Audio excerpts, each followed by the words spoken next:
welcome to Centro Cultural Mexicano's podcast, Voces que Luchan Inspiran. My name is Mariana. I'm your host, Mariana Martinez, your host, executive director here at Centro Cultural Mexicano, and I am with my co-host, Jose Batista, the events manager. And today, today we have, so we're celebrating, March is the celebration of women and powerful women and stories about women. And we have an amazing invitee or an amazing person here. So we're welcoming Lucia Flores-Wiseman. Lucia, welcome. And I get better at this.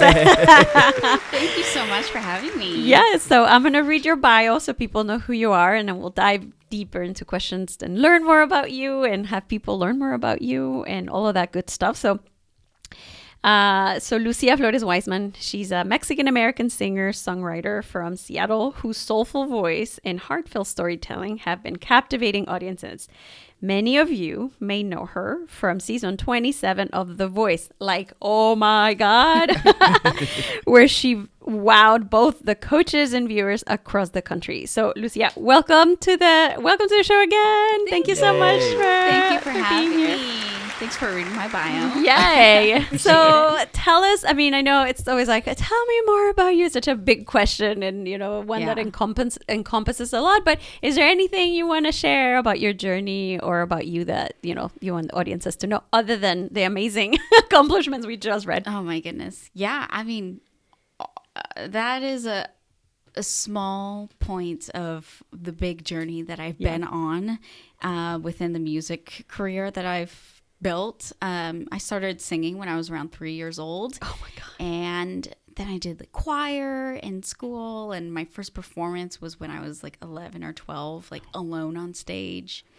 And I grew up listening to so much music, and my parents, they love music, but they cannot really sing. My mom was in choir, so she, I don't think she's bad. My dad says he sings better in Spanish. I'm just gonna say, you're like, yet to be seen. Yeah. It's just, I've been so supported and privileged to have my parents and family and community members just raise me up and catapult me into the adult part of my career, if that makes sense. That's amazing. Yes. So 3 years old, it sounds like you trained it was almost like in it to you, right? Because some people are born with it and some are maybe no, just kidding. Some people are born with it. Some people are, have to train, and many of us peasants who don't know how to sing, I probably would take, how was that discovery for you? Was it just natural? It came out, you just, 3 years old is pretty young. How did that come out? We didn't have cable, so we were watching PBS, and I saw these opera singers. And and the female opera singers sang way too high because they were sopranos. I didn't know that was, I was like, I'm an alto, but I did not know what that was. So the men that were singing, I was like, I'm going to be a male opera singer because I could sing in their range. Was right. And so I would just go around the house going, and actually my parents said I was horrible. So I loved music, but let's say it doesn't always come naturally. However, because my parents raised me around so much music and so many amazing female voices like Adele, Brandi Carlile, Amy Winehouse, Norah Jones, Sarah Bareilles, Ingrid Michaelson, Duffy. Oh, Duffy. Ella Fitzgerald. I forgot about Duffy. Etta James, right? All these amazing voices. I feel like just like if you're learning a language, when you're little, it's easier, right? When you're able to hear such amazing voices and these melodies, you then know how to carry a tune. Yeah. And some people don't know how to be on pitch at all. And it's real. But I kind of... I was going to say... Everybody here. Well, in the shower, I do, I think. You're really on pitch in the shower? In my head. No, yeah. But I would say... because of that, I started to learn how to harmonize with other voices. And my parents played all types of genres from rock, Mexican rap to like classical, folk, 70s, 80s, 60s, jazz. That's amazing. You got access to soul. Yeah. To so many different types. And it just like, I think from when I was 3 years old, I was like, I want to be a singer because it just was so cool to me. And living that dream. That's amazing. It's so funny that you mentioned the opera singers on PBS because I vividly remember those. Like, I love PBS. Arthur. Oh. Yes. I watched Arthur all the time. And so the opera singers, my dad used to see them all the time. Mm-hmm. Right? Yeah, it just gave me a flashback of childhood. Right. It's hard to like fully remember and grasp, but I do remember just and my parents were like, "Oh my gosh, yeah, we have to. Since she's singing, we have to help her out here because otherwise." Yeah, totally. but that's. I mean, I think that's inspiring because many of us think wrongfully, I guess, think that singing is something you have to be born right with, or it's a gift that you're born. And some people are right, like born singers and have pitch perfect or whatever, but. It's just encouraging to think like, hey, you know, if you really like something, obviously the earlier in life that you start, the easier it is, right? Because your ears are sort of, you know, more receptive and, you know, more like less influenced by the older. It's probably a little bit harder, but that doesn't mean it's difficult, right? Or it's impossible. So I love to hear that you didn't consider yourself, I mean, you knew that you wanted it and you kind of just learned to sing. Well, and they let me join choir and then I learned. So I would say like, it's not like I wasn't born naturally. Like I feel like there was some natural talents that I was born with. But they could see, I mean, right. But they're like, everyone can grow. I'm not going to say you're going to be Beyonce. Like I'm not Beyonce either. Like, but you know, I teach voice lessons too every now and then, or I substitute for a local studio. And, it's really important to start young, in my opinion. But you also don't want to start too young, because then, anyways, that's for another chat. What's the first thing that you teach? Like, what's lesson number one? What are the kinds of things that you say? And I assume that you teach people or children that have never sang. Do you start from scratch, or do they have some type of experience already? I normally, it just depends because I'm also a substitute. So sometimes I'll be working with people who have been doing lessons for a long time. Or maybe I'll like take on a private student and it's like from zero. I would say my biggest thing, even when I'm subbing, there are some students that have not learned how to breathe properly. That is the first thing. And it sounds funny. I would fail so much. When I get anxious, I literally stop breathing. Like, I have to like breathe. Right. But the biggest thing is, I literally like my friends. That's the opposite. Like, you're supposed to do. You need to have one of those like the bags that you. Like, it's so funny that you mentioned that. No, it's so important. A lot of times we just want to get into the fun part of just singing, which yes, that is there. Especially that's what I'm saying is when you're young, sometimes you just want to cut short. You want to do shortcuts, and you may not like if you're too young, you may not be able to work on the breathing because that's why I don't recommend too young. But there's a good age range. Like I started at like 11, 12 years old doing voice lessons. It was at a great point because I loved singing. And then I was still early on in the journey of like figuring out how to properly sing. And so air quotes. Essentially learning how to breathe is the most important thing because it supports your diaphragm. So when we breathe, we normally breathe through our chest, just right? And you see your chest rise and fall. When you're singing, it has to come from. We want it from your belly. So if you hold down your chest and you breathe out, we're having a class here. Yeah, we don't crash course yet. Don't want the chest to rise or fall. We want all the support. Then we have to think about it moving out like a balloon from the front, from the side, from the back. Your ribs will move in the back, like everything. That's where you get the support. That's where you get better pitch. That's where you can like hold out notes for longer. So that is my biggest thing. I feel like I love it. It's kind of unfair because women, when I see Beyonce performing, I believe she's like corseted. So I'm like, how's she breathing? No, and then a man doesn't have to wear a corset. I'm like, right, that is unfair, right? That is true. So many things that we can talk about. Well, when I was on The Voice, I was wearing. Tell us about that experience. It was amazing.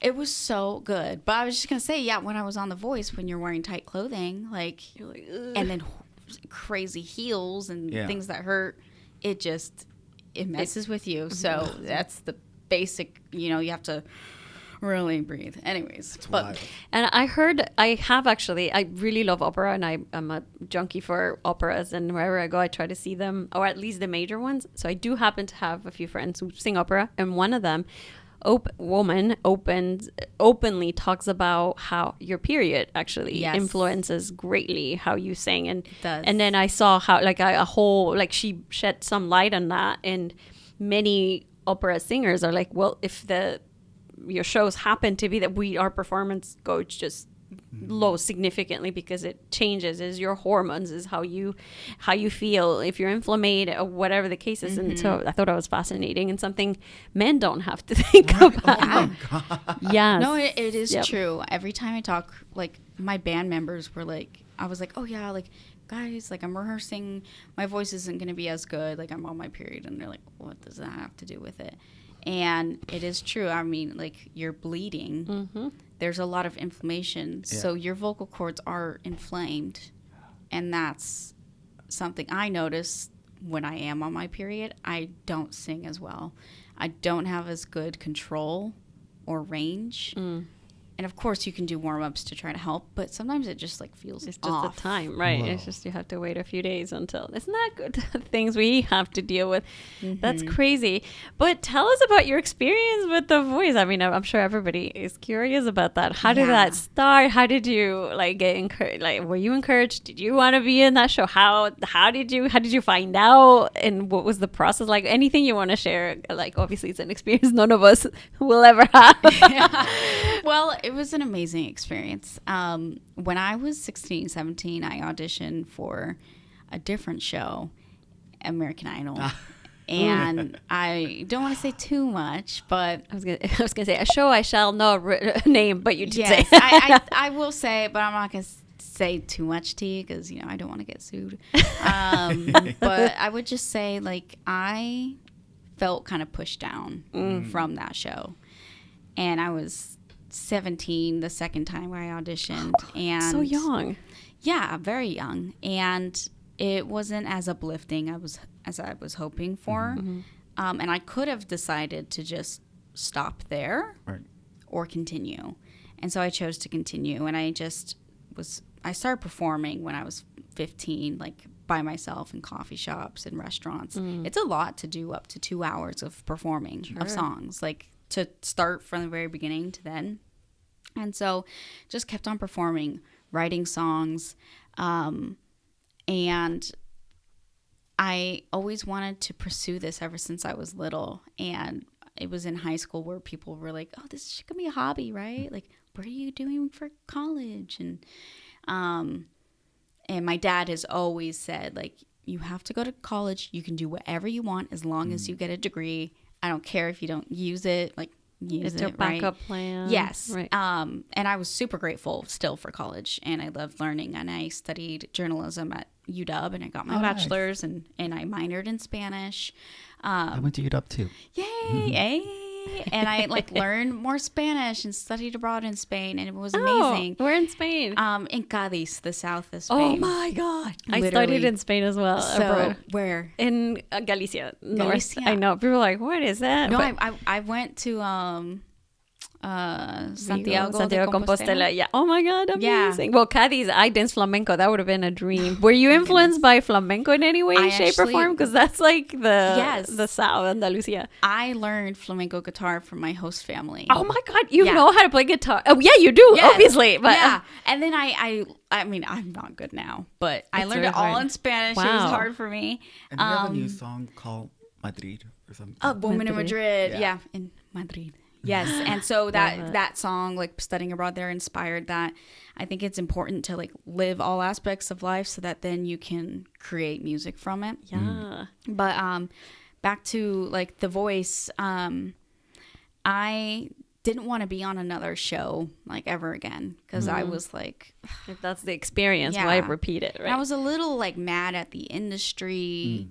And so I was just performing, not knowing exactly what I wanted, but I knew that I wanted to be sharing my music and having people follow along. And so The Voice reached out to me over DM, and it looks so sketchy.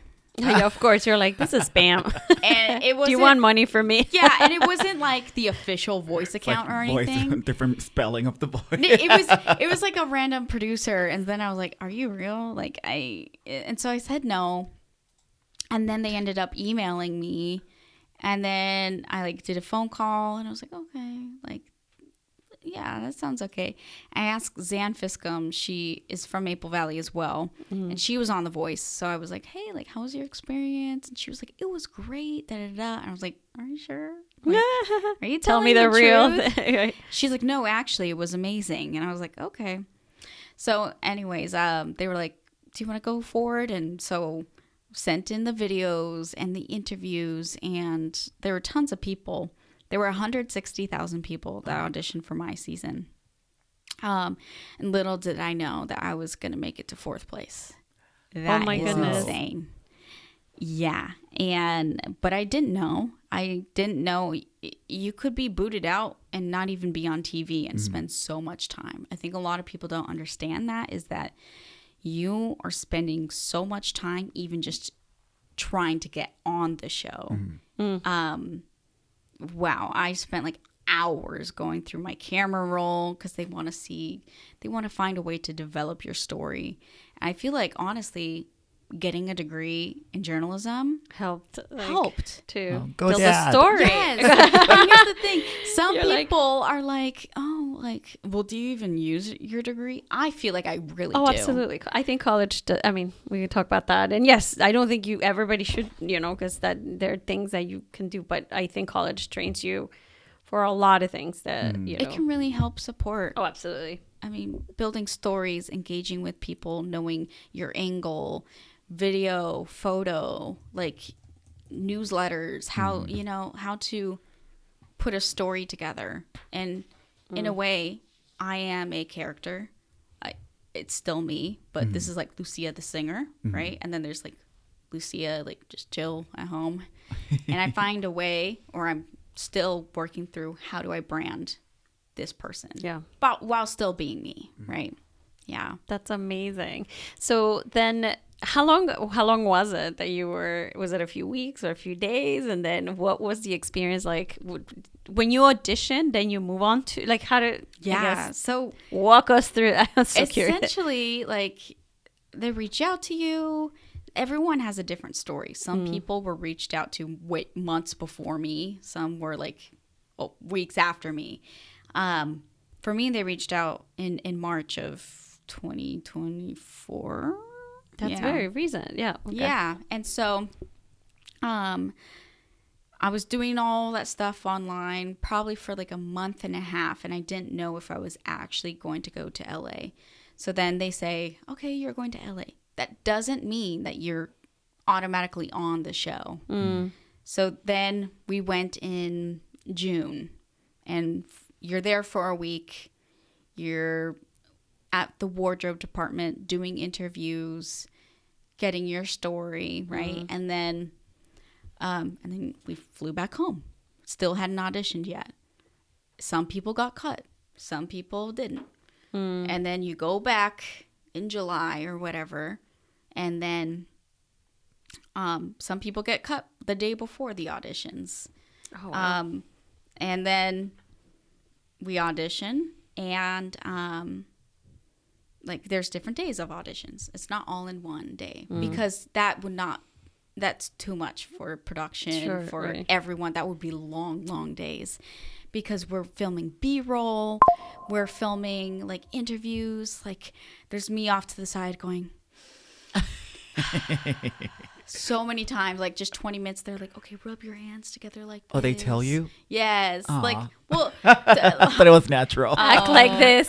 Move your hair. so sorry. I mean, like, because like, It obviously everything like you know, they have to get all the angles. Yeah. And some of it is real, right? And you're like, you right? you have to look nervous. Yeah. I mean, you Right. know, you kind of are. And then, like, you're getting your hair done and your makeup done and all this. You're getting the wire pack on and everything. And then, you know, then it's time to go on stage. Something that I want to stress to people that are listening. One of the biggest things that helped me through such a high stress period of not knowing what was going to happen was speaking positive words about myself to myself, even if I didn't fully believe it. And isn't that the problem of yeah, how important it is? Yeah, it is so important. And soon your brain starts to believe the things that you're saying. Of course. That's just psychology, right? One thing, the other day I had a Sorry, show. not to cut you off. But Yeah. I'm literally reading a book right now, and the chapter is about self-affirmations and the power of positive talk. Like, I literally just read that chapter. It is. So I just got What a goosebumps. connection. And that's the thing. The universe always wants to connect it. So the universe is telling you right Yeah. now, listen to that. Right. Talk to yourself. I got Right. goosebumps. Yeah. And I also have to like hear this from myself too. Like I'm giving myself advice, and that is to continue writing down affirmations of I am enough. I am worthy. I truly believe that the universe is on my side and that everything happens for a reason, and whatever's supposed to happen is meant to happen. And so like I honestly, because of that headspace, and I manifested, I was writing down exactly what happened in past tense before it happened, and it all came true. Look at that. That's, yeah. But there's science behind it too. I mean, I'm not a Yeah. scientist, don't listen to me. But there's things out there of like, truly, if you are preparing your brain of, it doesn't know the difference between past, present, and future. It only knows like now. Yeah. And so if I'm trying to put vivid detail into what is happening or what will happen as if it already did, it's getting comfortable. So when I was on the stage before I even performed, like we got to like tour the space. Everyone was like, you know, doing their stuff, and I was on that stage and I was breathing in. I said, I am home. This stage is my home. And I was looking at every single thing, trying to make it familiar and comfortable so that when I did walk in there, I wasn't You're not thinking about the environment. When I was on American Idol, I hadn't been in that space at all. So the moment you walk in and you see cameras on you, you see the celebrities, you see this new space and everything, it's like, whoa, like I have ADHD. Like that's something I'm very vocal it's about. overstimulation. Oh, absolutely. It is. The lights in your face. You're like, wait, I don't Everything. have this. I'm not used to it. And then it could totally influence in the way you perform. And 100%. I did not want like anxiety to ruin the talent that I have. And so, And also just to be present. yeah, to be present. And so I recommend that everyone, if you're doing something hard or whatnot, like breathe, think about all the single details. I'm looking at you. Jose's like, check. No, but I love the affirmations, just going back really quickly on that, because well, right now, in how it's manifesting in my life, or how I realize how important that is. World is crazy, right? And we and community leaders have to, we see a lot, we talk, we're in spaces, we realize lots of things are hitting our ways, challenges, etc. And I realized that what I was doing was, the minute I woke up, I would turn on social media, and social media is full of bad news right now. Like, and my social media is like CBS and the New York Times and all of these, news outlets, and I didn't realize to what extent I was putting, well, I wouldn't say garbage, but very negative messaging, and I would just be like, I had a hard time with it. I just was so sad, and I was like, no, that needs to change. Like, I can't listen to the news for the first, maybe 2 hours of the morning. So what I do is I wake up and I listen to like affirmation. Like there's this app called Gaia, and they're not paying us to say this, but I recommend it. It has like morning meditation. So I wake up and that's the first thing I hear. And it's like breathe, calm, and as you're waking up, you're feeding your brain positive messages. Then I go running. Then I walk my dogs. Then I listen to the news, and I'm more, it's almost like my cup was filled with positive messaging, and then you are more ready. So I think it's a little it's parallel in what you're saying, that obviously starts with you, like that those messages you don't think they influence in the way that you think or the way that you live your life, but it absolutely does. Our body is a machine, and you feed it crap's gonna give back, right? Yeah. So I fully agree with that, and I'm still trying to because the brain loves dopamine. Yep. Especially mine, because I'm deficient in it, right? And it's nice to wake up and to immediately be stimulated by something like that. But I'm also trying to make an effort of, I'm trying to do Pilates in the morning. And I wake up earlier than what I would naturally wake up at. And what I'm trying to do is... what time do you wake up? Well, like for Pilates, like normally like 7. And I was like, I'll be waking up at 3:30 to go to the gym. He's going through a whole reactivation, and I love it. Oh my because I would be like, I ran today, or I worked out, and he's like, like I just had a cinnamon bun. Oh my and now he's like, okay, getting 3:30 myself together. p.m. A.M. No, a.m. Okay. He's going from not working out all to like Okay. Yeah. getting up at 3. Total change. I'm still in the middle of my No sleep. alcohol, no sugar. You heard it. No You sugar. heard it. Yeah. Are you noticing a difference? Yeah. Yeah. I love sugar. More present. Even my sister last night, she was like, "Are you wearing foundation?" I'm like, "No." I'm like, your skin just looks You're like, good. it's glowing. It's natural. And then she slapped me. I just No, don't know don't if say I that. could do that. I just don't know if I No, could but do I love this, and I mean, going back to your experience, you said something about like becoming familiar with the environment, and as you go on the show, I dance flamenco, and I'm not at a level, I do solos, but I'm not at a level. I'm like super. No, it's amazing. Very basic. I mean, I guess it depends, and for US it's and good enough. Yeah, if yeah. it makes your soul happy, absolutely that's good. no, right? 100%. But it's you think you're super, you're confident, you have, you practice, and then you work with the guitarist, and then you go on stage, and then the lights are in your face, everybody's looking at you. If you didn't prepare for those moments, then you're like, Yes. So I love that you like psychologically knew how to prepare your body to get, psychologically, or prepare for the overstimulation so that you could focus on what you really needed to focus, which was saying. Yeah. But continue, because we cut you off there. No, you're good. Yeah, it's so important. And even other people's energies around you. There are a lot of nervous energy. So if they're looking at you like, you're not going to do good. That could also affect, Yeah, thankfully it was a positive environment. Yes, good. I'm really glad. But there's anxieties. I don't want to take that on. So I would put my headphones on, and I was listening to either affirmations or like frequency music, right? And journaling. And just like, the judges loved me. I got a 4-chair turn. Da, da, da, da. And so when I did walk up on stage, you were ready to go. I was ready. And here's the thing. Like I said, the brain can be tricked really easily. Excited and nervous are the same things in your body. Like the sweating, both the adrenaline, the heart, the right? When you're excited, same thing. When you're nervous, same thing. And so I just said, I'm excited. Instead of I'm nervous, because sometimes we just say like I'm nervous, but then it makes you more nervous. That's confirming, right? So if I say I'm excited, I'm ready. Maybe I could have let myself slip into, because my heart was racing. It was. But I was like, no, I have prepared so much of my life for this very moment. And I'm going to do it. I'm going to do it.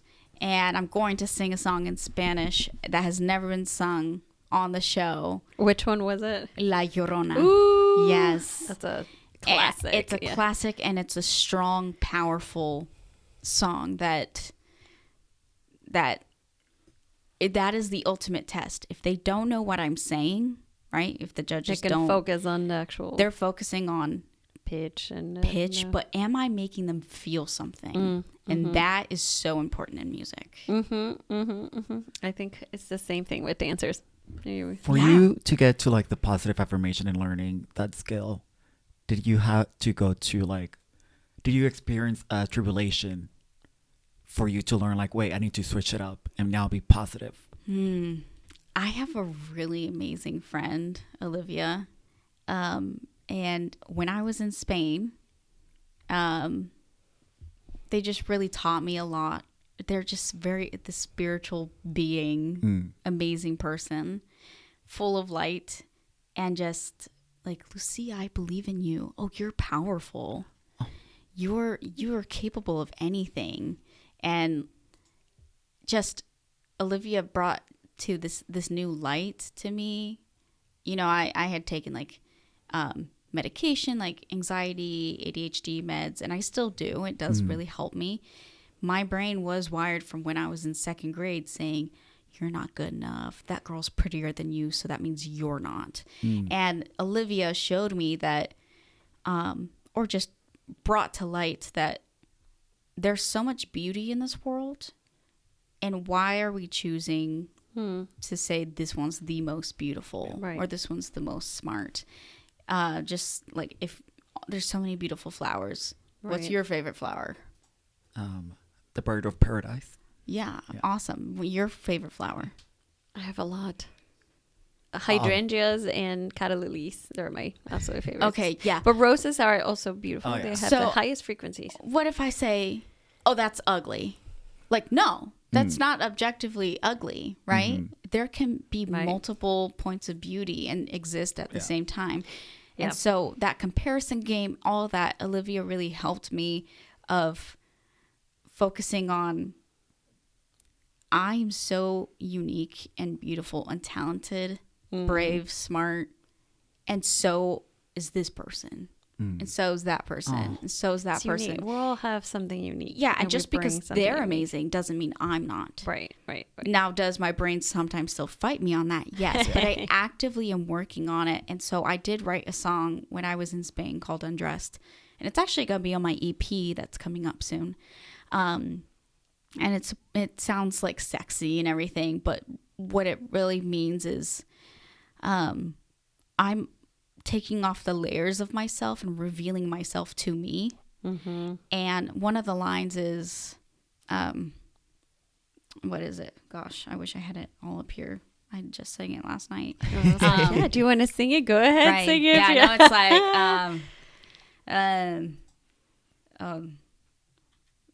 let me just breath, leave me undressed, and I'll reveal myself to me. Pain, love, give till there's not enough. A pinch to the flame of sweet release. The pain leads to people, places, and things. I know what they say when smoke follows beauty. And then it goes to hold on. Thank you. There's this other line that says, and even if I hate who I am, who I was, the sun shines its light on the ones that it loves. Oh. Right? If I even don't like who I am, the sun, just like plants, right? The sun is still shining on me and wants me to grow. Absolutely. Still wants me to be here. But first, wow, what a voice. Oh my God, I want to take classes now. I think this conveys how important it is to surround yourself with the right community. I think community is so important. Sometimes my friends, help me see my own BS, right? Or convince you sometimes to see things that we're not seeing in ourselves. And it's so, the influence that community has in our lives. Like, there's a study that says that your happiness depends on not your partner. Obviously, it's a great influence, right? Like your partner, who you marry, your children, your immediate, the people you live with. But truly, happiness, well, and happiness is subjective, right? But happiness is mainly mentioned, or it's the people who have described being happy is when they have a community, right? It's the girlfriends, is the, you know, the family, or is maybe whatever that is. And in your case, people that helped you see, right? Like what you weren't seeing, or because it was there, Olivia. right? Know. We have to. Olivia sounds like the embodiment of the book, The Four Agreements. He's obsessed. You're obsessed with that book. I just read the book because it sounds like she's impeccable with her words. She doesn't take things personal, and she knows the difference between light magic or white magic instead of dark magic. So she's building you up because words are spells. They're spells, right? It is so true. Yeah. And all the time, Olivia always reminds me of that. Whenever I'm with, she uses both pronouns, but like every time I'm with her, like, she's so like hippy dippy, like lives in the woods and like doesn't have social media and just like barely texts. She can do like I have some of those friends. Yeah, she's done like 6 2 months days. later.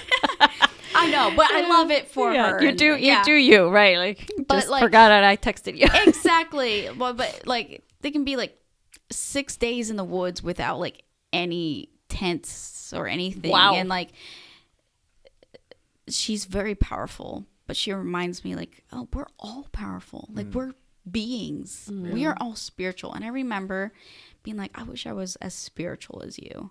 And Olivia was like, we are different. I mean, I think and I think that goes to validation, right? Like, I think oftentimes we would look for external validation. I mean, we're human beings, monkey see, monkey do, whether we accept that or like it, we do.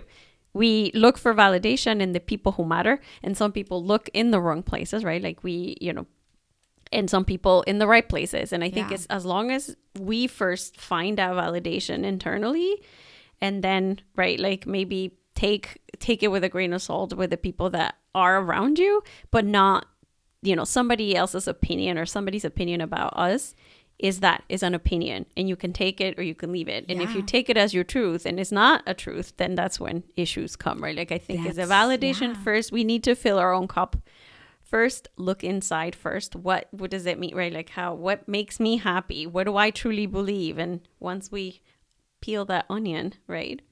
That was a big learning lesson that I'm still always like going through. It's not like I'm like, yes, you've achieved this, and now you no longer will go back on this lesson. It's a back and forth. No, right. That's the whole point why we're here on this earth.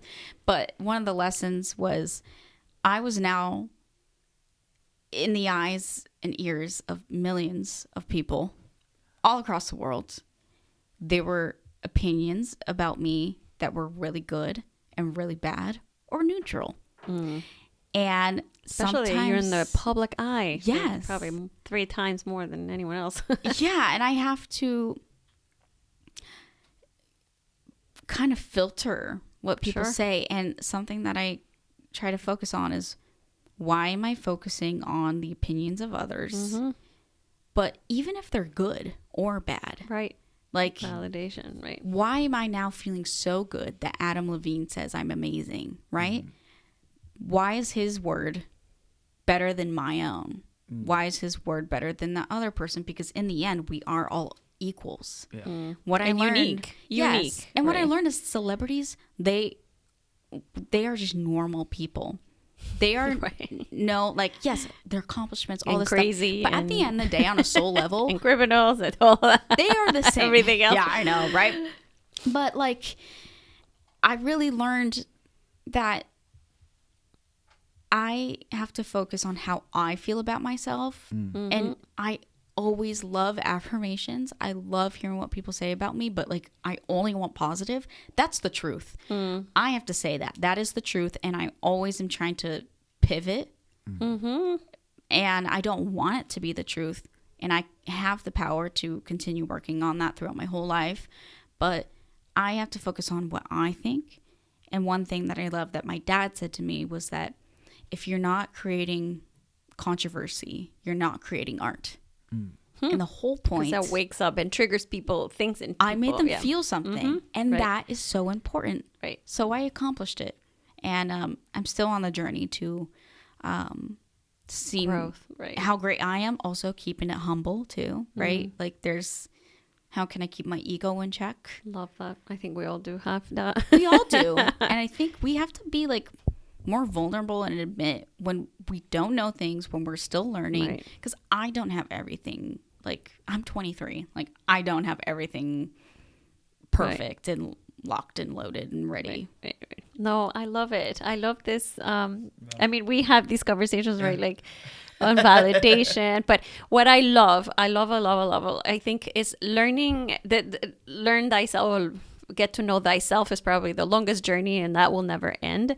But I love that you were able to recognize, you know, what is my weakness per se, or my area of growth. I like to better explain, like my self-talk, right? Like, I recognize that I don't talk to myself in the most loving way, right? Even we talk to ourselves in ways that we wouldn't talk to other people, right? Like, and you're like, what is wrong with me, right?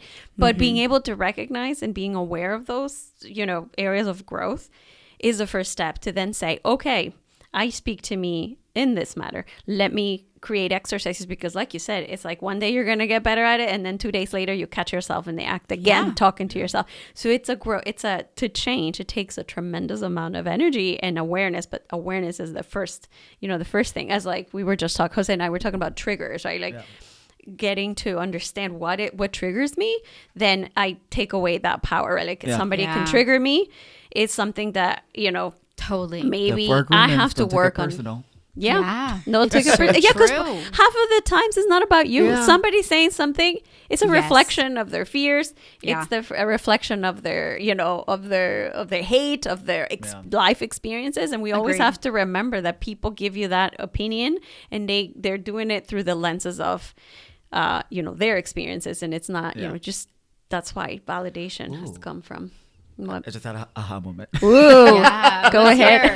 He's like, personal. no, we'll talk later. That's after we'll share later in our one-on-ones. No, I love that. I love it. And it's so good to talk about this. Good. Write it down so we won't forget. Yeah. Well, I'd love to ask you, you know, so as a Mexican-American artist that you probably are, how was your cultural background?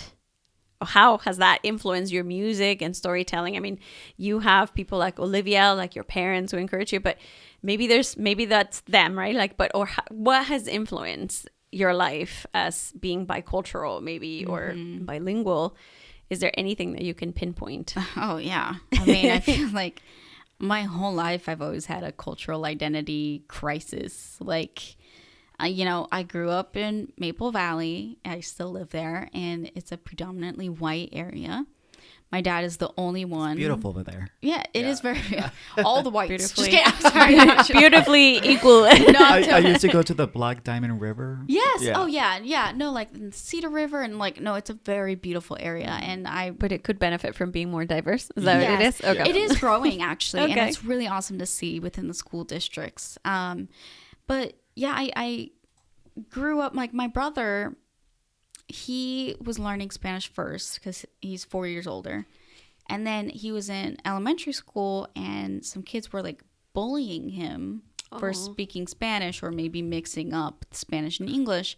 And so my dad stopped teaching because he didn't know. Well, first off, he's trying to protect you. My brother did say, I don't want to learn Spanish anymore. Like, I don't want to speak it. And my dad also just didn't know how to handle it, how we were going to be treated. And so he stopped. He's the only one in the U.S., and the rest of his family is in Mexico. So I also have an interesting childhood of, there are a lot of Latino communities where they have their family, like growing up with them. Like, like my abuelita made me this. You are like, that was your dad, right? It was just my dad. And, you know, it's hard because what does it mean to be Mexican? And that is a question. Define it. You define it. And I've learned that over the years, and now I feel very proud of who I am. But there's going to be people in both communities that are going to say you're not enough of this. Yes, but there were everywhere, right? Kids that were saying, "Oh my gosh, like you're so ethnic." Or I was in Spanish class. Oh, you're too beautiful to be Mexican. Yeah. I've heard it all. Or like someone said, "But you're pretty white." Like, are you sure you're Mexican? Are you sure? No, like, you're Italian. Mariana sounds Italian. I'm like, I'm Mexican. No, Yeah. but I'm like, what part of Mexican did you know? And how did you get a look Italian anyway? right. Oh, And again, not about you. No, it's Four agreements. Four agreements, yeah. Exactly. We're gonna frame those 4 agreements on my I think that's a good idea. But you know, everyone has those opinions. I was in Spanish class, and the kids are like, "But I thought you spoke Spanish," and it would hurt me because then I felt not enough. Right. And then some of the Mexicans at school, I was too white for them. And I got invited to a quinceañera one time, and that was so awesome. I was like, "Oh my gosh, yeah!" Like, I'm so excited. I'm Mexican. And I'm there, and I still sometimes feel a little out because I didn't speak Spanish the same way. And I do speak Spanish now, but it takes a lot of effort. I'm so glad that I studied it, and I went to Spain, and I can have pretty complex conversations in Spanish. Of course, it kind of takes me like 2 weeks in full immersion to be like my peak Spanish. But there's this, am I enough? I'm not Mexican enough. I'm not white American enough. I'm not da-da-da-da-da. And so I was constantly like having this tug of war. And my brother too, we both have had this. And my dad, even though we were going through that, he would still say, "You are Mexican enough." And he would say, Mexicans come in all shapes, all sizes, all accidents, all accents, all colors, shapes, and forms. Yeah, absolutely. Everything. And he's like, yeah, your grandfather or great-great-grandfather, Mexican, white, blonde hair, blue eyes, full Mexican. I am a citizen of the U.S. and of Mexico. I have both citizenships. And my dad said, no one can take that away from you. No one can tell you you are not enough. 100%. And I'm very grateful. And my mom, she studied abroad in Mexico and met my dad. She's white, blonde, blue eyes, pale, and she speaks Spanish too. And she and my dad have always told my brother and I to be proud of who we are and that we get the best of both worlds, right? Of course, right. But it goes back to that validation. If you don't belong here, you don't belong there. But there's a saying in Mexico, I'll say it in Spanish and I'll translate it. Los mexicanos nacemos donde queremos. Like Mexicans, we're born wherever we want to, which means like those, you can be anywhere and anything. And I totally get it. I was born in Mexico, moved to the US when I was about 15. So there's that, I was still growing up. So in my mind, I was like, I'm like too Mexican to be American, to American to be Mexican. And then when I moved, I had the opportunity to live in France for a long time. Then I was like, when I speak French, I have an accent on both languages. Like some phrases I say with a Mexican accent and some phrases with English accent. So people were fascinated. They were like, but who are you? I hear a little accent there. And it was never, then I was like, yeah, who am I? Because am I Mexican? If I say I live in, if I say I'm Mexican, then I'm totally this, erasing my American part and then the other part. And then so I'm like, you know what? I'm the 3. And then I became a French national. And it influenced me greatly, a huge part of my life. I do have 3 nationalities. That is possible. I'm not a spy. I do have friends who think I'm a spy. Then I would have 3 different names and 3 passports. But anyway, and you know what? And I embrace it. Like the French part it's a huge part of my life. I don't have to have been born there, and I connect with French in the same way. And it is that, and I take it and I don't need validation. But it takes a lot of courage to recognize that, and to and people to help you think like it's just who you are, who you define. You are. On my end, I'm from Panama, and I moved here when I was 6. So even though I have a thick accent, I grew up knowing English more than Spanish. So when I was around my family, like my bigger family, they were like, "Oh, eres un chico JJ, porque no quieres hablar español?" So I would just speak English. But then growing up and being gay, being in Seattle, how the gay community over sexualizes Latino people, Latino men. So I was like, Spicy. so now I was like Yeah. the super Latino, and then over here like with Latinos, I was like, The white. yeah. So I had to like. Someone you're I not at know. all. So now I'm like finding out like my identity as Panamanian, but also growing up in America. Now I'm also having to find my identity as a gay man in a very white state. So that's It's a hard thing Yeah. to juggle. It is. And I think all Latinos have different stories. Oh, of course. They try to put us in one bucket. Yes. It's not at all. Like, Yes. And so I'm glad I that you hate shared when that. they say so you speak Mexican. I'm like, I know. No. I know. We speak There's more Spanish. countries than just Mexico. well, that reasoning I was making fun of when I was in Europe. When somebody's like, "Do you speak Mexican?" And I was like, "No." It's as if I said you speak French. Oh yeah. It's as if I said you speak German. Oh yeah. Oh, I see your reasoning. We've been colonized. But what deeply made me sad the other day, I was watching, I don't know what it was a documentary, and they were talking about indigenous languages and how important it is. And I was like, yes. And I speak, I've learned all these languages. And then I'm like, sadly, I don't speak any like Spanish is Right. not, It's not in it, right? Like, indigenous, yeah. I was like, I have to learn now with Lo. I had to learn like something, because it made me so sad that we were erased and wiped out. But that's a conversation for another Right, episode of our culture and and all of those things. But Yeah. I love this. So I Well, want to. Oh yeah, go ahead. Can Go I ahead. just say yes, one more yes, thing? yes. I think what's really interesting is my name. Mm-hmm. As we know, in a lot of Latino cultures, there's like the double last name.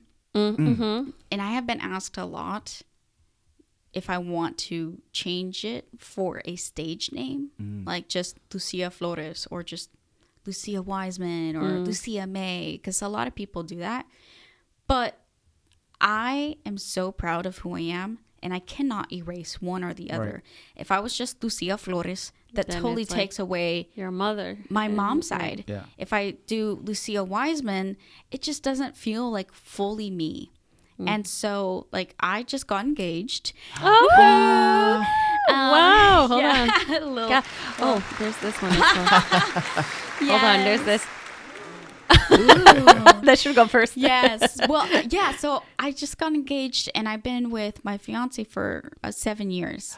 Oh my And, God. Yeah. Met at McDonald's. Great. Everything. I'm loving it. Ba-da-ba-ba-ba. They didn't pay you. Yeah. I wish. No, but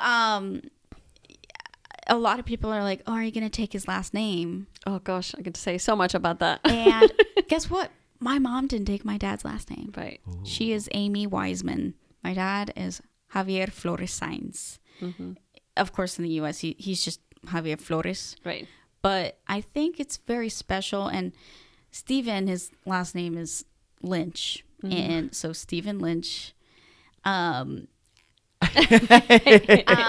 You're like, I will stay in Flores Wiseman. Yeah. I mean, he's also the same as me. White dad, Mexican mom. Oh, interesting. His mom, her last name is Valencia. Now that's beautiful. Yeah.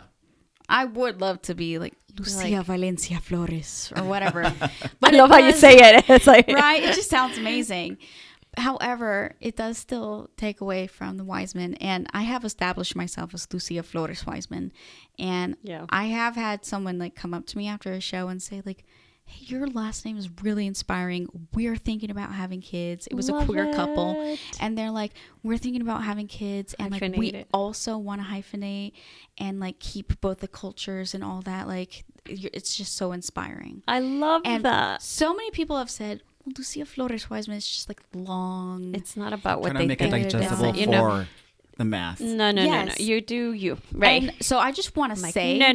that is connected with my musical career. Well, maybe one day I'll be big enough to just be Lucia, like Sia or Adele. Everybody knows or like, L, right? right? Like maybe.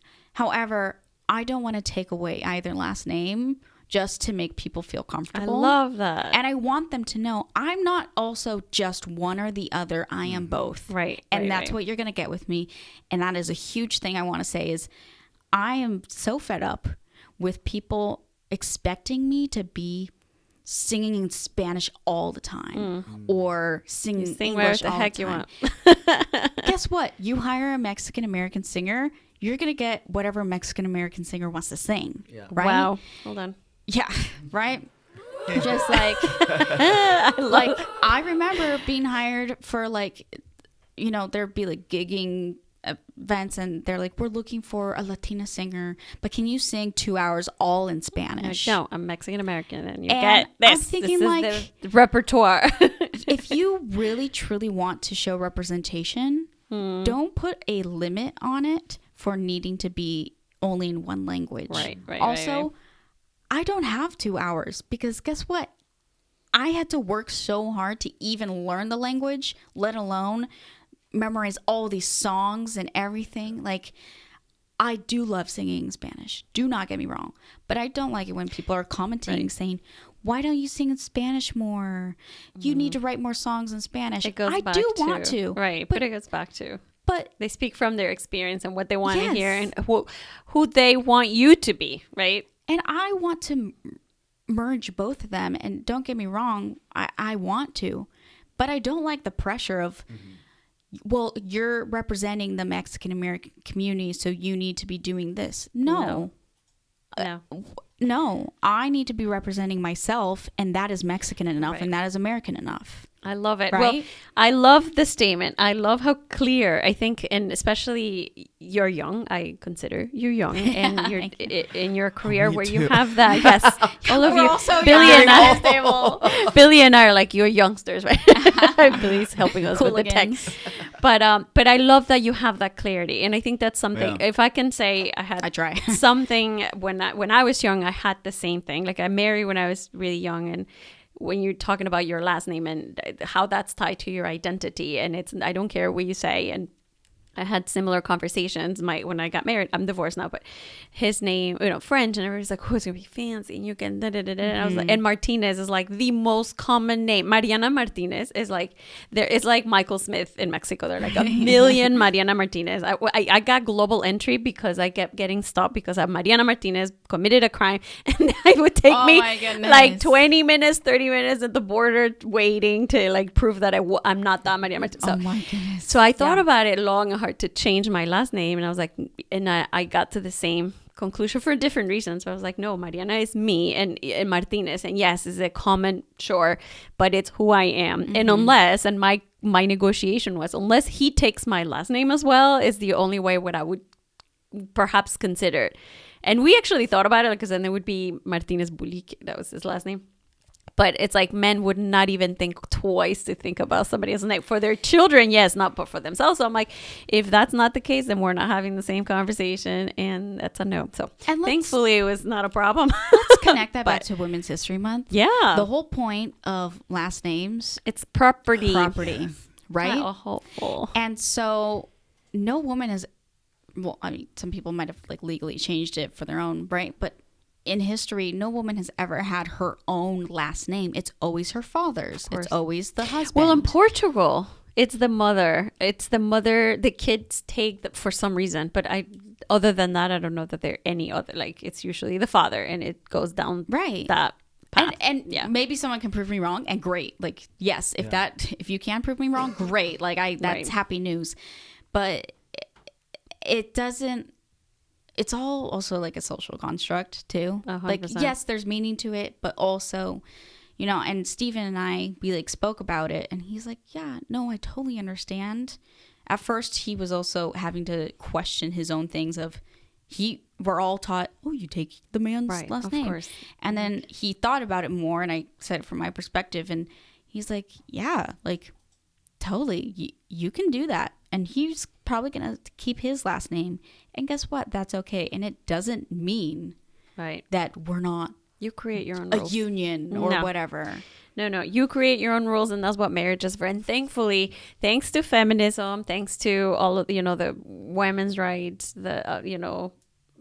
every time, whenever in lapses of history or times in history where we fought for rights, thanks to those moments and those people, it's the reason why we have these rights, why we can vote, what we can, own property, what we don't belong to some. Because in Mexico, it was like literally your last name, it was Mariana de, and then the last name, like literally off as a property. And so we're super thankful. I mean, we're at a point where for sure there's lots of things that still need to happen. Pay gap, right? Like, of course. Iceland, I think, is the first country in the world that has actually closed the gap. The pay gap, and there's like they're super progressive in these kinds of things, and the United States for sure is a bit behind on some things, but we're getting there, and thanks to women like you who are young and who are clear, and their messages, you're strong and you know who you are, and I love that thanks for sharing this story.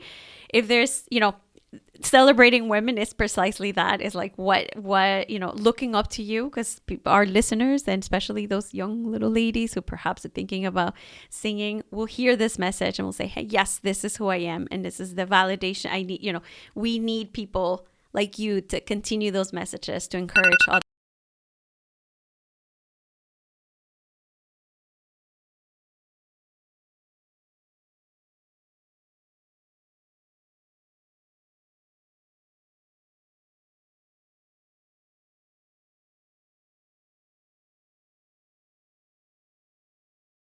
I lost my train of thought. Okay, so I just want to say one super short thing. I actually was a U.S. ambassador for an international women's leadership program. Ooh. And so I had a bunch of women from Central Asia come and kind of see the U.S. and we spoke all about... What program was this again? It's called SUSI. Okay. And I did it through Green River College, and it was a really amazing thing. And they got to be with my family and check it out and see what it's like to be American and all this stuff. But we spoke about women's issues, and they were saying, wow, like the U.S. has all this great stuff. And we also said, yes, and there's this. Or they were like, we can walk alone at 3:30 at night and feel totally safe. And it's all different. But this one girl, she told me at the end of the program that she wants to be more like me. Oh. A loud American girl. Oh my God. Because in their culture... I take that as a compliment. I know. Because in their culture, a lot of times they're taught not to laugh loud. Not to like be too loud or speak need their opinion. Get with the program. Follow what everybody else says, right? They are such intelligent, smart, beautiful women. And I think if we all come together to support one another, to spread the message of be loud... Say your opinion, of course, with like respect and whatnot. Say your opinion, be you. We can make so much difference and change in this world. Yeah. So thank you so much for having me on the podcast. And just my message to... reflecting. Right. I know, right? My message to women, and to me. Yeah, to you, to all people out there, no matter your gender, is... Don't be afraid to be you and to accept that you are unique and beautiful and perfect in your own way. Of course, we all are here to learn and grow. But if we come together to build each other up, we can make change in this world. Oh, that's... Hold on. Applause. I'm so untimely with these. We have to... Well, this is amazing, and most importantly, I think this is really inspiring, and I love to hear, I mean, in this month, such an important conversation in highlighting stories like yours. Thank you. Inspiring others with stories like yours, because sometimes we doubt, we know that, right? Like, especially the younger you are, the more you doubt, and then I didn't grow up with people with, perhaps role models that, maybe my mom, but it's important that they see all the possibilities that exist, and this is why we bring you here to tell our story. So thank you so much for sharing. We hope that you don't forget about us peasants when you become really famous. We're all equal. You become just Adele, right? Like Lucia, not Lucia Flores-Wiseman. Hey, we are all equals, and you be like tons of the followers. We're don't forget about us. We'll bring you back to a podcast, and you sing a little song, etc. So thank you so much for sharing your story. Thank you so much for celebrating Women's Month with us. And yes, I will have a little bit some updates on the programs that we have. So Centro Cultural Mexicano, all of our programs are free, lots of things happening. And actually, if some of you had the opportunity for our opening reception, we actually had Lucia singing. We had an evening celebrating love, and that was beautiful. So I'm sure we're going to have her back eventually at some point. But our next, so we have an opening for Women's Month. Do you want to talk about it? Yeah, so the next clip is going to be called Mujeres que luchan en Einspira. Yeah. That's a hard one. The E and the I. Yeah. That's why I don't say the name of the podcast. That's why Mariana, you introduce it. Yeah, so it's about, an art exhibition then. Right. So right now we're building it, and we're going to announce it on social media when it's live, and we're going to have a reception, an artist reception. Yeah. So follow us on social media. That's going to come. You're going to get to meet the women that, are reflecting, convey through their art, like you, very much like you, through their music, who they are, and the messages of strong women.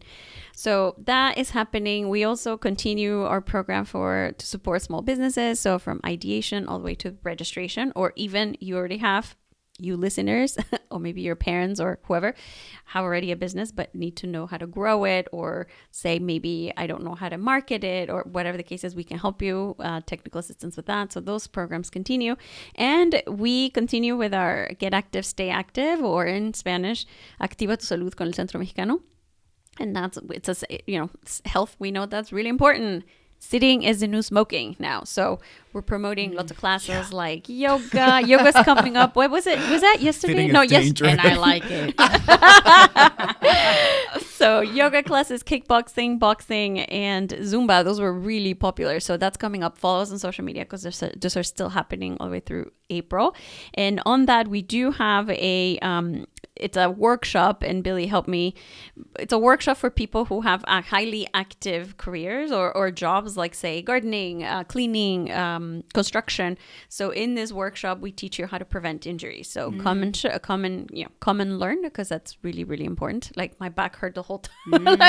That's like how to sit, how to move, etc. That's good to know. So that, and then we continue our rapid response, which is without really addressing a much bigger issue on how our communities are being targeted now.